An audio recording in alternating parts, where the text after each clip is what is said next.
शरीर वरून सुंदर करू नका, शरीर आतून सुंदर करा.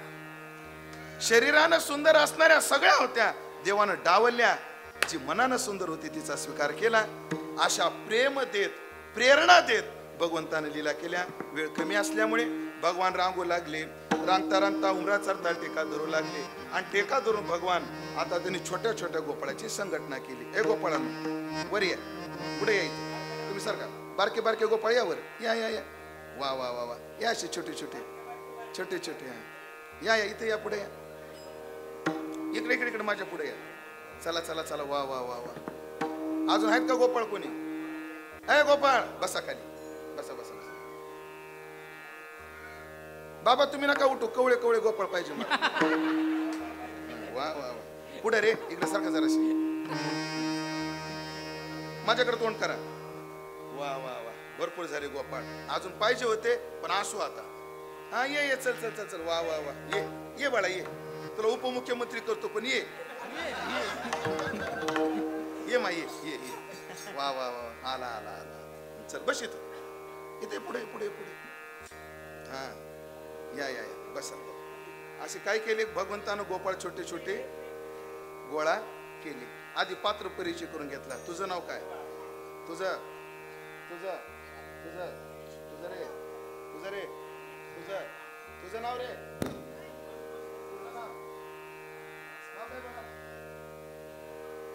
वा वा वा. असे गोपाळ गोळा केले आणि गोपाळाला विचार, का रे गोपाळानं गोकुळात इकडं पहा, गोकुळात तेवढं दैदूत तुपलोणी असताना तुमची तब्येत एवढी खराब कामून झाली? पार उमेश महाराजासारखे वळून गेले तुम्ही. तर काय करावं देवा? देव दूध जाते डेअरीला आणि चटणी भाकर नेरीला. कशी तब्येत वाढायची? आईला मागा. देवा आमची आई मागितलं तरी देत नाही.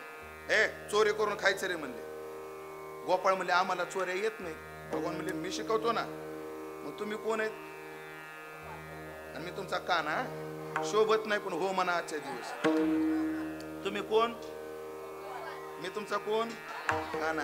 मग मी आज तुम्हाला काय शिकवणार आहे? तेवढ्यासाठी चालू आहे मी एवढ्याला. मग तुम्हाला चोऱ्या कशा करायच्या शिकवण्या. आणि भगवंतानं क्लास चालू केला. क्लास चालू झाला रे आपला. गोपाळानं म्हणले की मोठ्याने हो म्हणायचं तुम्ही. गोपाळांनो ताकदीनं रे गोपाळांनो. असं चोरीचा पहिला नियम. चोरीला जाताना ढिले कपडे घालून जायचे. ह्यात चोरीला निघाला धोतर नेसून पळता पळता का ह्यात गुतलं तर? आणि धोतर नेसून चोऱ्या करणं सोपं आहे का?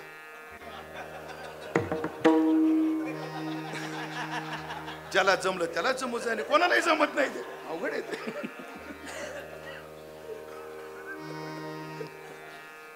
गोपाळांनो बॅटरी उतरू देऊ नका रे गोपाळांनो. चोरीचा दुसरा नियम. चोरीला जाताना पांढरे कपडे घालून कधी जायचं नाही. त्या अंधारात लवकर दिसतात. जसे धोत्र नेसून चोऱ्या करणं अवघड तसे पांढरे कपडे घालूनच चोऱ्या करणं अवघड. जमलं त्यालाच जमू जाणे.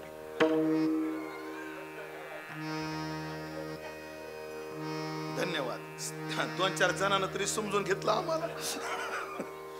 गोपाळांनो चोरीचा तिसरा नियम. चोरीला जाताना हळूहळू चालायचं. हळूहळू चाला. गोपाळांनो चोरीचा चौथा नियम. चोरीला जाताना कोणी कोणाशी बोलायचं नाही. गोपाळांनो चोरीचा 5वा नियम. चोरीला जाताना असं गावठाणाचं नाही, असं तुट्ट घर बघायचं. घर पाहुणी एकांताचे. हो गोपाळांनो. आणि चोरीला जाताना त्याच घरात जायचं ज्या घरात दही दूध तूप लोणी आहे. संजूजी बालवडकरासारखं घर. नाही तर जाताला इंदिरा आवासामध्ये, नाही तर अन्न सुरक्षेच्या गावाशिवाय काही भेटणार नाही. नवविधान नवनीताचे. गोपाळांनो चोरीचे नेम लक्षात आले का? चोरीला जाताना हळूहळू चालायचं लक्षात आलं? कोणी कोणाशी बोलायचं नाही लक्षात आलं? चोरीला जाताना एकांतातलं घर पाहायचं लक्षात आलं? चोरीला जाताना ज्या घरात माल आहे त्याच घरात जायचं लक्षात आलं? आजपासून चोऱ्या करायच्या का?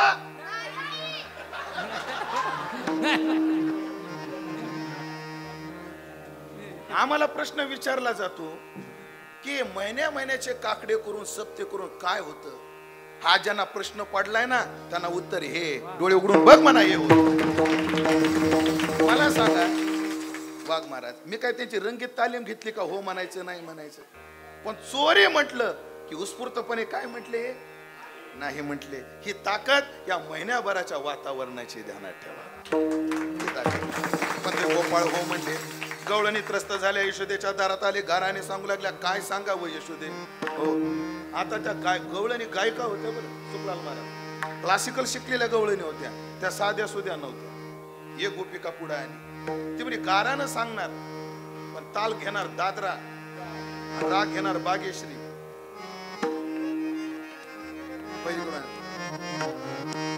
काय सांगू यशोदे, अगं काय सांगू, अगं माझा सासरा दारामध्ये झोपला होता आणि तुझा पोरगा आला गाडग्यात ताकाचा डेरा पडून गेला. आणि ती सांगू लागली लाडका कानाबाई तुझा तुला गोड वाटे, लाडका कानाबाई तुझा तुला गोड वाटे. याच्या घोड्या किती सांगू महिपत्र सिंधू आटे, याच्या घोड्या किती सांगू महिपत्र सिंधू आटे. लाडका कानाबाई तुझा तुला गोड वाटे, लाडका कानाबाई तुझा तुला गोड वाटे. दुसरी म्हणली यशोदे काय, ही म्हणली हिला गाता येतं मला का गाता येत नाही का. हिचं गाणं भजनात बसून बसून तयार झालं. मी पुण्यात जात होते खांडाळकराकडे शिकाय, हा म्हणून हे बागेश्री नाही, मी पट्टदीप मध्ये गाणार. काय सांगू यशोदे, परवा तुझा पोरगा आला, दूध काढायची वेळ, वासर सोडून दिले, गाढवा आणून बांधले. मी वासर म्हणून सोडायला गेले, अशी लात नाकाव बसली. आता नथ कुठं घालो हा प्रश्न मला पडला.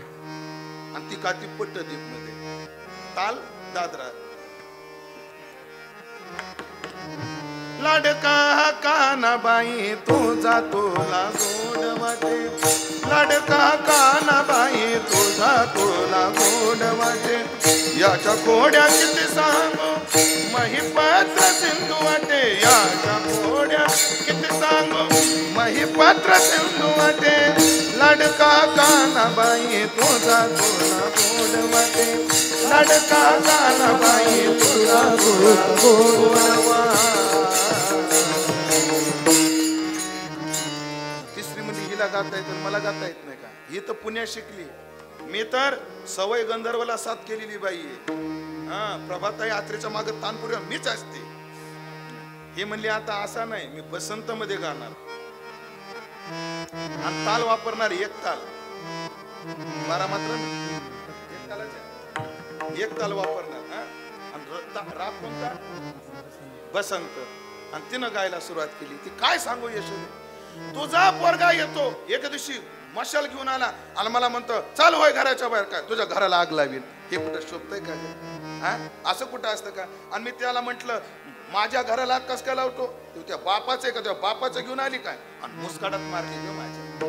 आणि ती सांगू लागली लाडका कानाबाई तुझा तुला गोड वाटे, लाडका कानाबाई तुझा तुला गोड वाटे, लाडका कानाबाई तुझा तुला गोड वाटे, लाडका कानाबाई तुझा तुला गोड वाटे.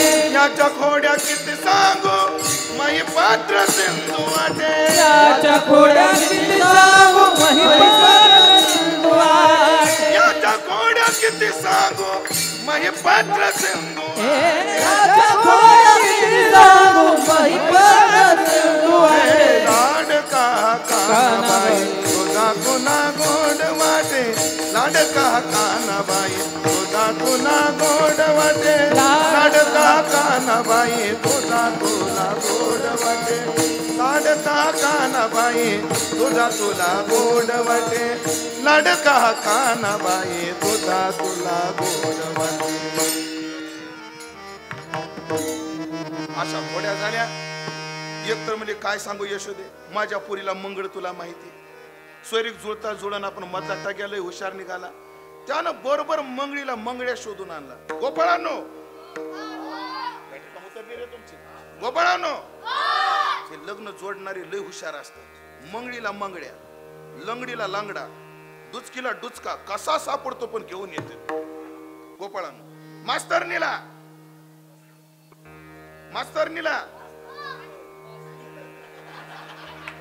हो नाही आता मास्तरनीला ताकदीनं रे. मास्तरनीला, वकीलनीला, महाराजनीला.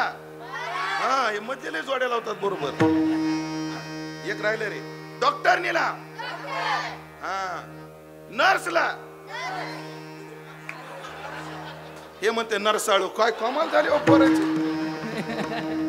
नर्स हे म्हणते नरसाळू. आता काय कमाल झाली. पोरले हुशार आहेत बाबा. आता असं बच झाला आता. पण यशोदेला खरं वाटत नाही. यशोदा म्हणते माझं लेकरू तसं नाही. पण भगवान म्हणले पुढे बहुत करणे आहे. एका दिवशी भगवंतानं घरात खोडी केली आणि यशोदेनं मारल्यानंतर त्यानं डेरे फोडले. खोडी काय केली होती. एक ताल प्रधान चाले तेवढी म्हणतो थांबतो. पण माझ्याकडे बघावं लागेल हा. मी खुना केल्या तोपर्यंत उत्तरणी द्यायचीच नाही. मी किती आवर्तन म्हणून.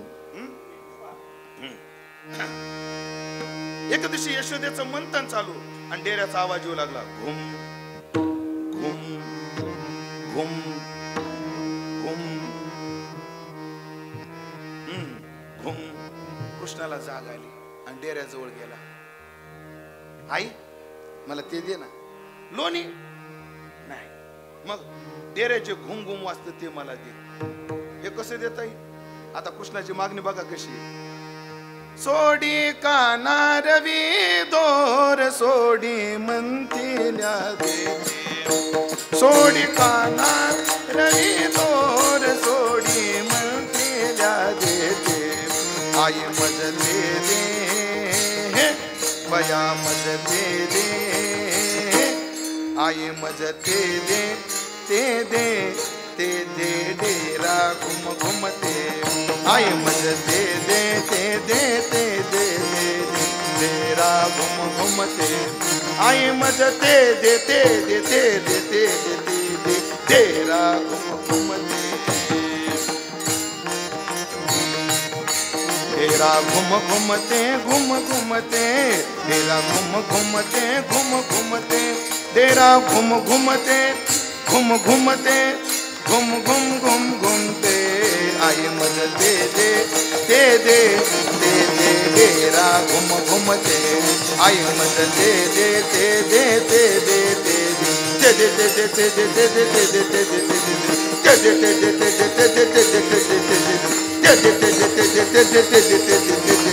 डेरा घुम घुमते. आई मजते दे ते दे ते दे डेरा डेरा डेरा घुम घुमते. आई ते दे. घुम घुम कसं देता येईल. यशोदेनं छिडकारलं. कृष्णा राग आला. डेरे फोडले. यशोदा म्हणले कृष्णा आता खरंच खोडकर झाला तू. उद्यापासून वनात जायचं. भगवान म्हणले आपले सच्चे कार्यकर्ते सोबत असले आपण कुठेही जाऊ. सगळ्या गोपाळाला संघटित केलं. वनात गेले. अनेक प्रकारचे खेळ खेळले. खेळून गोपाळ दमले. खांदी भार मोठे भूक काय खेळा याचे सुख. तो का म्हणे आता खेळ मोडावा परता. भगवान म्हणले रोज जशा आपण आपल्या शिदोऱ्या खातो तशा नाही खायच्या. सगळ्याच्या शिदोऱ्या एका जागी केल्या. जेवढे परमात्मा उभे राहिले. डाव्या हातात प्रसादाचं टोपलं घेतलं. बोटामध्ये लोणच्याच्या पुडी घेतल्या. उजव्या हातात प्रसादाचा कवळ घेतला. सगळ्यांचं लक्ष आपल्याकडे केंद्रित केलं. सगळ्यांनी इकडं बघा. पाठीमागच्या इकडं बघा. सगळ्याच्या मुखावर नर्म हास्य निर्माण केलं. थोडा हसा हसा. अरे हस ना बाबा. तूच राहिला हसायचं. हस माहिती हा हसा. असं सगळ्याच्या मुखावर हास्य निर्माण केलं. आणि परमात्म्याने सगळ्याला गोपाळकाला वाटला. त्याचं वर्णन भगवान शुकदेव जे करतात. बिभ्रद वेणुम जठर पठयो शृंग वेत्रेच कक्षे वामे पाने मसृण कवलम तत्फलान्यंगुलेषु तिष्ठन् मध्ये स्वपरि सुरदो हासयन् नर्मभिस्वैः स्वर्गे लोके मिशते बुभुजे यज्ञ गोपाल केली. गोपाल कृष्ण भगवान की जय. ज्ञानेश्वर माऊली ज्ञानराज माऊली ज्ञानेश्वर माऊली महाराज महाराज ज्ञानेश्वर माऊली ज्ञानेश्वर माऊली ज्ञानराज महाराज. सेवेचा भाग संपलेला. 1 महिना आपण या ठिकाणी काकड्याची साधना केली. त्याच्या समारोपात आज या सर्व वैष्णवगुणीजन महाराज मंडळी, त्यामध्ये माझे गुरुबंधू आदरणीय हरिभक्तपरायण रामेश्वरजी महाराज उडान असतील, सर्वच आळंदीकर गुरुबंधू मंडळी असतील, आदरणीय सुखलाल महाराज आहेत, गुरुजी आहेत, वाघ महाराज आहेत, मृदंगाचार्य आहेत, गायनाचार्य आहेत, परिसरातील अत्यंत जबाबदार वारकरी मंडळी आहेत. या सर्वांच्या साक्षीने सेवा पूर्णत्वाकडे गेली आणि हे कार्यक्रम पूर्णत्वाकडे जात असताना अनेक दात्यांचं दातृत्वही याला कारणीभूत ठरलं. त्यामध्ये आज काल्याची जी पंगत ज्यांनी दिली ते आदरणीय श्री वैकुंठवासी लीलावतीबाई दत्तात्रयराव बालवडकर यांचे चिरंजीव, त्यांचा परिवार यांनी आपल्या आईच्या स्मृतीप्रित्यर्थ या अन्नदानाचं कार्य केलेलं आहे. आई वारली, काहीतरी करण्याची खंत हृदयात राहिली, काहीतरी निमित्त शोधत होते आणि त्यांना हे निमित्त सापडलं आणि आपल्या धनाचा योग्य विनियोग त्यांनी या कार्याच्या दृष्टीने केलेला आहे. मुळात बालेवाडी दातृत्वाच्या बाबतीत आगळी वेगळी आहे. त्यामध्ये एक आनंदाची घटना अशी की आपल्याच गावचे विलासरावजी बालवडकर याने एक आगळं वेगळं दातृत्व वारकरी संप्रदायाच्या दृष्टीने दाखवलं आणि ते म्हणजे आळंदी या क्षेत्रामध्ये त्यांनी 5 गुंठे जागा दवाखान्यासाठी दान केली.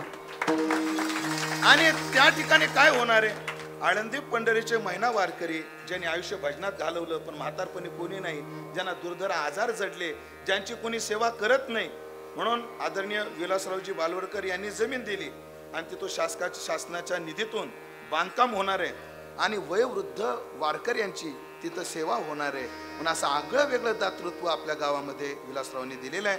गुरुवर्य तात्या त्या कार्यामध्ये सहभागी आहेत आणि तात्यांनी मला फार फोन करून आवर्जून ही गोष्ट सांगितली की असे दातृत्व बालेवाडीतून आपल्याला मिळाले, त्यांचं कौतुक केल्याशिवाय येऊ नको. म्हणून हे दातृत्व आदरणीय विलासराव 2 मिनिटं उभा राहा आमच्यासाठी. आदरणीय विलासरावजी बालवडकर, देवाने आपल्याला द्रव्य दिलं आणि त्याचा विनियोग खूप चांगला केला, त्याबद्दल पुन्हा एकदा आपले आभार आम्ही मानतो. आणि अशा दातृत्वातून हे कार्य घडलं. आज मला ह्या सेवेचा योग आदरणीय आमचे कायम परमार्थात रत असणारे. आणि ऐकलं का, एखादा महाराज लोकांकडून वर्गणी करून गाय सांभाळणं वेगळं आणि आपल्या धनातून ह्या भागात आणि असल्या शहरात गायची सेवा करणं सोपी गोष्ट नाही. ते करायला संजू भाऊच पाहिजे, एवढी सोपी गोष्ट नाही मंडळी. हो, त्यांच्याकडून मला 10-5 पाहिजे नाही, त्यांच्याकडून मला काही अपेक्षा नाहीये, पण ज्याचं कार्य योग्य आहे त्याला शतशः नमनच. म्हणून गुरुजी मी सांगत असतो, गो अभ्यासक वेगळे, गो प्रचारक वेगळे, गो पालक वेगळे आणि गो सेवक वेगळे. मी जेव्हा त्यांच्या गोशाळेवर कीर्तन केलं तेव्हा हे विस्तारानं बोललो होतो. म्हणून आमच्या संजू भाऊची गो सेवा काय आगळी वेगळी आहे. त्यांचा फोन आला की आम्हाला आगळा वेगळा आनंद असतो आणि त्यांनी फोन केला. त्याचप्रमाणे गायनाचार्य राधाकृष्णजी गरड गुरुजी यांनी सुद्धा या कार्यक्रमाकरता मला संपर्क केला आणि त्यामुळे हा सेवेचा योग आला आणि त्या निमित्तानं तुमच्या सगळ्यांचं दर्शन घडलं. सर्वांविषयी सद्भाव व्यक्त करतो. अभंगावर जे काही बोलू शकलो ते माझ्या वारकरी शिक्षण संस्थेतले गुरुवर्य, माझे गुरुवर्य संतवीर बंडातात्या कराडकर, माझ्या गुरुच्या चरणी समर्पित करून सेवेला पूर्ण विराम देतो. गोपाळांनो,